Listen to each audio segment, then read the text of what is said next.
Bonjour chers amis, comment allez-vous? J'espère que vous portez très bien. Pour vous qui ne me connaissez pas physiquement, qui ne m'avez jamais vu sur notre chaîne, me voilà, je m'appelle Rodolphe Cocharet, je suis le promoteur de l'agence SCS Scholarships Consulting Services. Nous avions été aussi des lauréats de certaines bourses de conférences et de formation. Donc du coup, on a jugé bon d'aider des gens. J'ai été lauréat de Yale Young pour la formation de 6 mois à New Mexico, que j'ai participé en communication numérique pour 6 mois. Après ça, j'ai été au moins 2 fois encore lauréat d'une bourse rémunérée pour des conférences sur le Togo, Lomé et aussi Bamako, le Mali. Donc, aujourd'hui, cette vidéo va tourner autour de deux choses. Comment faire sa demande sur l'Université de Montréal et quelles sont les pièces à fournir pour réussir sa demande. Et on va d'abord parler des pièces avant d'aller sur comment le faire sur l'écran. Ok, pour réussir sa demande sur l'Université de Montréal, on a d'abord besoin d'une lettre de motivation qui est 1. On a besoin également de votre acte de naissance qui est 2. On a besoin de votre relevé de diplôme de baccalauréat ou de licence, etc. qui est 3. Et là où on va parler maintenant de passeport et de passeport, c'est au niveau de l'acceptation Québec si vous allez rester au Québec pour faire votre université, pour aller fréquenter à Montréal. Mais si vous n'allez pas rester là pour aller à Montréal, c'est que bon, vous n'avez pas besoin de l'acceptation Québec. Maintenant, pour le cas de... Après ça, on va faire le permis d'études. Donc, le passeport est primordial pour le permis d'études et pour les autres étapes restantes. Mais pour faire la demande d'admission, il vous faudrait simplement ce qu'on vous a cité, une lettre de motivation, votre relevé de notes et votre acte de naissance. C'est les trois là, on a besoin de ces trois là pour faire la demande. Et pour avoir une bourse d'études au Canada, il faut d'abord avoir l'admission dans une école.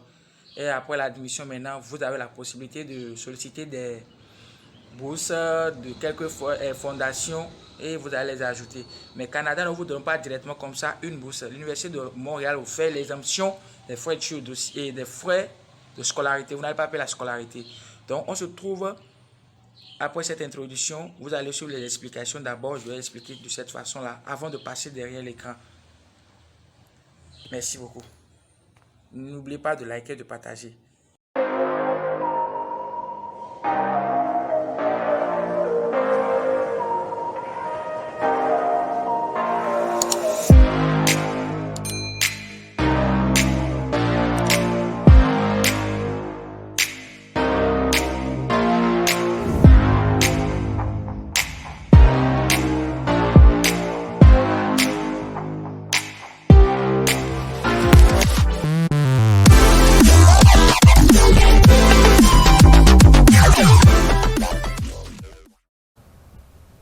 Donc, on vient ici.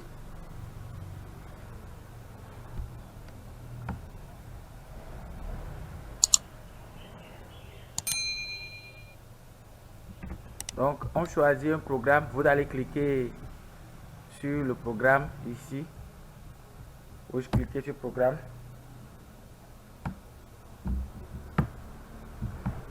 Et vous cliquez sur rechercher directement. Vous cliquez directement sur rechercher les programmes qui sont disponibles pour l'automne. Vous allez voir ça. Vous n'avez pas besoin d'aller en bas. Vous cliquez si vous verrez les programmes. Vous m'avez compris. C'est que pour que la vidéo soit vite, on ne va pas prendre beaucoup de temps. Donc on revient encore derrière. Rapidement, nous revenons derrière. On vient sur le niveau d'identité.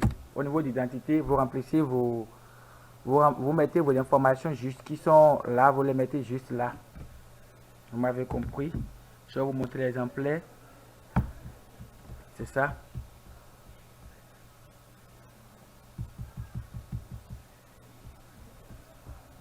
Ouais, c'est ça. Donc, nous, on n'a pas besoin de ça. C'est pas obligatoire. C'est ça. Vous me comprenez. Donc, ça là, vous mettez le nom, votre nom légal, le nom qui est sur votre carte d'identité. Vous mettez ça ici, vous mettez ça en haut, vous le mettez encore ici. Vous choisissez le sexe. Vous mettez le nom que vous avez mis, le nom qui est sur votre passeport, votre carte d'identité, vous mettez ça dans les deux colonnes. Vous mettez ça, le nom, ce qui est ici, c'est ça qui sera encore ici, ce qui est ici, c'est ça qui sera encore ici. Donc, je vais faire ça pour que vous puissiez le voir. Alakija. Alakija.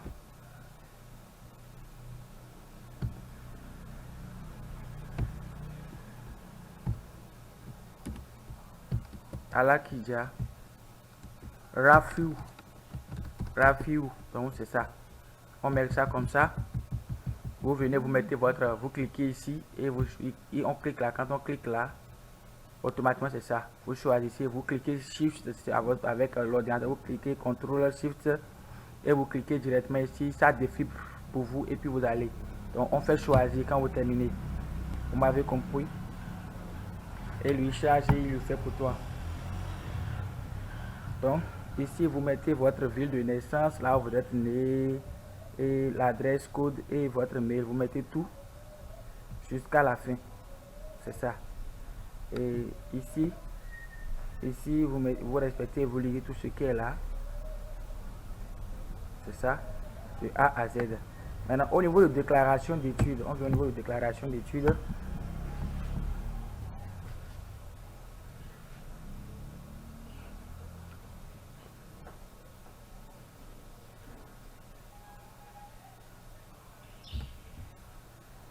On veut au niveau de déclaration d'études.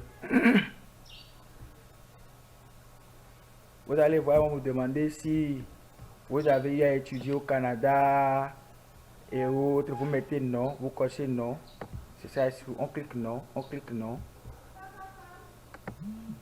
On vient en bas. Mais si c'est que vous avez déjà eu à étudier au Canada, vous cliquez sur oui. Mais vous qui quittez l'Afrique pour là-bas, ne cliquez jamais sur oui. Donc, on choisit le pays là où on a étudié. Là où nous avons eu à composer le baccalauréat ou la licence ou le master, la lettre du début de notre ville. Donc pour le Bénin, c'est Abomey Calavi qui est là, l'université d'Abomey Calavi. Et les centres de composition, c'est ça, pour Abomey Calavi, les grands centres de composition, là où se corrigent les copies. Donc c'est ça, il y a le Faucon et l'autre. Donc on vient en bas, on met le baccalauréat qu'on a. On met le baccalauréat que l'homme a, donc c'est ça. Et l'année d'études, quand vous cliquez, si vous choisissez là, lui c'est le baccalauréat secondaire là, donc c'est ça là. Il demande si c'est terminé ou pas. Si vous avez déjà terminé les cours, on met oui, c'est déjà terminé, donc c'est ça. Vous choisissez l'année où vous avez terminé, c'est ça également là. Et vous pouvez ajouter les études que vous avez eu à faire ici. Si vous avez à faire les études, vous les ajoutez là. Donc on vient en bas ici. Vous cliquez sur non. Après les études, si c'est que vous avez déjà jobé quelque part, travaillé quelque part, vous mettez ça là. Donc, on clique sur la page suivante. Lui, il va charger ça pour nous.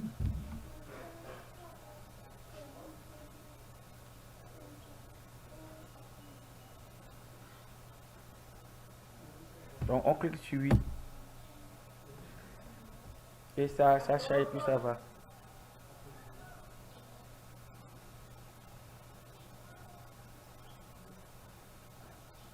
Donc ici, vous allez voir ici que je n'ai rien mis de juste. J'ai juste tapé quelque chose simplement là pour montrer ça quoi. Là, c'est la lettre de motivation qui va rester ici. Votre lettre de motivation, ça ne doit pas dépasser 1000 mots. Votre lettre de motivation, ça va prouver le pourquoi vous allez étudier et autres. Quand les clients nous confient les dossiers, c'est nous qui rédigeons ça à leur place. Nous, on leur rédige ça pour eux. Soit on leur envoie quelques exemplaires et eux-mêmes peuvent rédiger ça. Ils vont lire ce qu'elle là, ils rédigent et ils nous envoient et nous on fait le reste pour eux. Donc c'est ça. Après ça, on va cliquer sur page suivante. Ici, c'est une lettre de motivation. Vous allez mettre là. Ça ne doit pas dépasser 1000 mots. Si ça dépasse 1000 mots, ça va refuser. On clique sur l'étape suivante rapidement.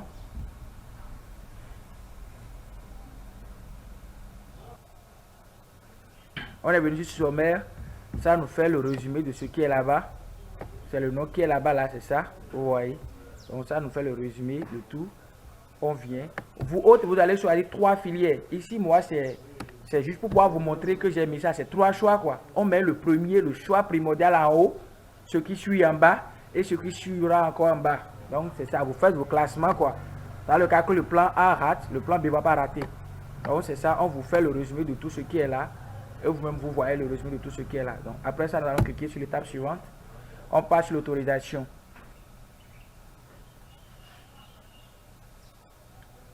Ok. On vient sur l'autorisation, vous allez voir, vous lisez ce qui est là. Si vous lisez ça de début jusqu'à la fin, vous cliquez sur je déclare avoir pris connaissance de ce qui est là. Vous lisez bien. Si cela ne vous convient pas, vous n'allez pas toucher ça, vous le laissez. C'est compris? On clique sur l'étape suivante.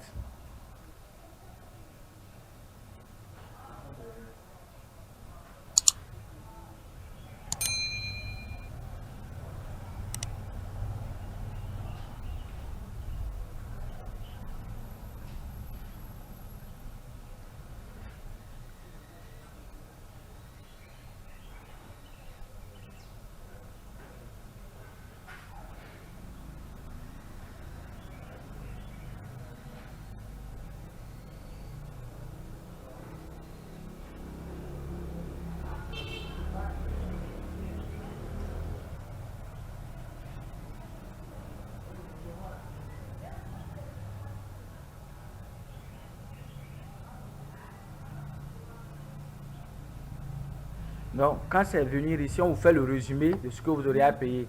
Est-ce que vous aurez à payer? C'est ça ici. Et on vient. Venons en bas. Ça va être 105,50 $. Mais vous devriez prévoir jusqu'à aller à 115 $ sur votre carte pour les frais de transaction. Pour les frais de transaction. Puisque quand vous faites la transaction, la carte qui vous servirait le dépôt va payer l'impôt de votre pays, également l'impôt de l'autre pays, et lui va maintenant gagner sa commission du travail, et que sa commission de coursier. Donc ça va se charger. Maintenant on est venu à l'étape finale où vous allez mettre les informations qui sont sur la carte, votre carte prépayée. Les clients qui n'ont pas une carte prépayée et d'autres nous envoient leur argent par virement bancaire ou par Western ou par MoneyGram, et nous on le charge notre carte ici pour eux et on fait tout en leur place. Donc vous mettez vos informations qui sont sur les cartes là ici, vous cliquez sur OK et ils vous envoient à la page finale où ils vont vous demander d'insérer les 3 chiffres qui sont derrière votre carte, et vous mettez ça le code CVS et vous cliquez maintenant sur OK et c'est l'étape finale. Ça vous met merci votre demande d'admission a été soumise avec succès. Et vous avez le ristourne dans votre accusé de réception. Si c'est jour ouvrable en 48 heures, et après 48 heures, vous aurez encore votre code UNIP, votre code d'accès UNIP, c'est-à-dire au centre d'étudiants, et votre mot de passe provisoire que vous allez changer. Vous modifiez le mot de passe, vous envoyez votre acte de naissance et votre relevé de notes de baccalauréat. Et là, eux vont étudier en fonction des 3 filets que vous aurez choisis et vous accorder votre chance. Donc, sur ce, bonne chance à tout postulant et que Dieu Tout-Puissant vous assiste. Si vous êtes nouveau, n'oubliez pas de liker, de partager avec vos amis la vidéo, de vous abonner à la chaîne pour nous donner plus la force de pouvoir faire d'autant de vidéos pour vous.